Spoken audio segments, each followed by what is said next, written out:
فرمایا۔ اب حضرت عمر فاروق اعظم رضی اللہ تعالی عنہ نے جتنے لوگوں سے وعدے کیے تھے، وعدے کیا کیے تھے کہ بھائی میں جتنا ہو سکا انصاف پر قائم رہوں گا، جو مجاہدین جائیں گے جہاد کرنے کے لیے ان کے اہل و عیال کی بھی میں فکر کروں گا، گھر والوں کو بھی میں فکر کروں گا، جو بھی ہوگا جتنی میری حد تک ہوگی بات۔ سعید بن مسیب اور ابو سلمہ کہتے ہیں خدا کی قسم ہے عمر فاروق اعظم نے منبر پر جلوہ افروز ہو کر خلیفہ بننے کے بعد جتنے بھی وعدے مسلمانوں سے کیے تھے نا وہ سارے کے سارے پورے کیے تھے۔ ہمارے جب حکمران آتے ہیں تو وہ وعدے پورے نہیں کرتے، اس کی وجہ کیا ہے؟ ہمارے حکمران آتے ہیں جی اسی احمد اسلام مدینہ کی ریاست بنا دیں گے، جو بھی ہو ABCD جو بھی ہو، مجھے اس سے غرض نہیں ہے، ہم یہ کر دیں گے وہ کر دیں گے، جو بھی حکومت آنے سے پہلے وہ وعدے کرتی ہے لیکن وعدے پورے نہیں کرتے۔ اس کی وجہ میں پڑھ رہا تھا، وجہ کیا ہے؟ ایک کتاب ہے میرے پاس، وہ جو بندہ اس کتاب کو لکھنے والا ہے وہ IMF کا بندہ ہے، ان کا ایجنٹ تھا، ان کا ہٹ مین تھا، اکنامک ہٹ مین اسے کہتے ہیں۔ یہ واقعہ پڑھنے کے بعد میں نے اس کتاب کو کھولا، مجھے یاد آ گیا وہ واقعہ کہ عمر فاروق اعظم اور ہمارے خلیفہ جو تھے جتنے بھی بادشاہ گزر تھے وعدے پورے کرتے تھے، جان ہتھیلی پر رکھ کے بھی پورے کرتے تھے، لیکن ہمارے لوگ کیوں نہیں کرتے؟ اس نے اپنی کتاب کے اندر یہ بات لکھی ہے، وہ کہتا ہے جی ہم جتنے بھی بڑے ملک ہیں نا، امریکہ ہو گیا، چائنا ہو گیا، رشیا ہو گیا، اے بڑے مگر مچھ نے پنجابی چاکھیے، ان سب نے چھوٹے چھوٹے ملے ہوئے ہیں اپنے اپنے سے کے جو مقروض ہیں ان کے نیچے ہیں۔ جب کسی بھی ملک کا کوئی صدر وزیر اعظم بنتا ہے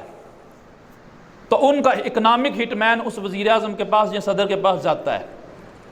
وہ جا کر اسے مبارکباد دیتا ہے، بھائی مبارک ہو وزیر اعظم بن گئے ہو یا پریزیڈنٹ بن گئے ہو۔ اب وہ یہ بات کہتا ہے کہ تمہارے پاس صرف دو آپشن ہیں، وعدے کیے تھے وہ تم نے پورے نہیں کرنے، جو ہم کہہ رہے ہیں تم وہ کرتے رہو،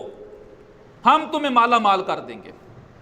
جب اس نے کتاب لکھی اس نے یہ بات لکھی، کہتا ہے ہم جا کے انہیں آفر کرتے ہیں کہ $1 ملین، $1 کروڑ تمہیں ہم دیں گے، $10 ملین $1 کروڑ تمہیں ملے گا، تم ہماری بات مانتے رہو، جو ہم کہیں گے وہ تم نے کرنا ہے، جو رعایا کہتی ہے نا یا تم نے وعدے کیے ہیں وہ پورے، اگر تم ہماری بات مانو گے تو ٹھیک، اگر نہیں مانو گے تو وہ لسٹ نکال کے کہتا ہے کہ اس نے اپنا واقعہ لکھا، میں لسٹ کٹ کے اگے رکھی، پریزیڈنٹ کے پاس میں گیا تھا کہ اے دنیا دے وچ پچھلے سالاں دے وچ وزیر اعظم وزراء گزرے نے جنہاں نے ساڈی نہیں مننی، انہاں نوں اسی مار چھڑیا، ان کو ہم نے قتل کر دیا، کسی طریقے سے پھانسی چڑھا چھڑیا، جو بھی بہانہ کیا ان کو سائڈ پہ کر دیا۔ ایک آپشن جو ہے یہاں تو استعفیٰ دے دو، دوسرا آپشن جو ہے ہماری مان لو، اگر نہیں مانو گے تو پھر موت ہے۔ اب ذرا تھوڑی سی تاریخ ویکھو نا، کتنے مسلمان ساڈے جڑے صدر وزراء گزرے نے جڑے تھوڑے جے بھی انہاں دے اگے کھلوتے نے نا وہ ختم ہو گئے نے۔ یعنی اس سے پتہ چل جاتا ہے کہ ہمارا نظام یا ہمیں نہ تو آزادی ملی ہے نہ ہی ہمارا نظام اسلامی ہے، کیونکہ آزاد مملکت ہو نا، حکمران آزاد ہو تو اسے وعدے پورے کرتے ہوئے مشکل درپیش نہیں ہوتی۔ عمر فاروق اعظم رضی اللہ تعالیٰ عنہ جب خلیفہ بنے تو آپ نے وعدے پورے کیے،